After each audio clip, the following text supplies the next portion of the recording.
नमस्ते प्रणाम, मैं हूं आपके छोटे भाई सिंगर आनंद सिंह असवानी। और आज देखिए हम नमस्ते प्रणाम, मैं हूं आपके छोटे भाई सिंगर आनंद सिंह असवानी।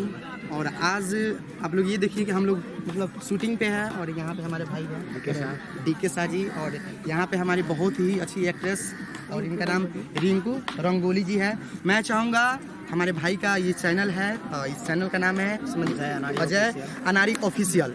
एक बार और बता दे रहा हूँ, अजय अनारी ऑफिशियल। आप लोग हमारे भाई के चैनल को सब्सक्राइब करें और ज़्यादा से ज़्यादा शेयर करें। और जो भी गाना या मेरा हो, चाहे ये हमारे गाना में एक्टिंग करेंगी या मेरे भाई रहेंगे, जो भी गाना इस चैनल के थ्रू आएगा, आप लोग सब्सक्राइब करें और ज़्यादा से ज़्यादा शेयर करें। और इसी तरह हमें प्यार दीजिए और हमारे टीम को प्यार दीजिए। Love you.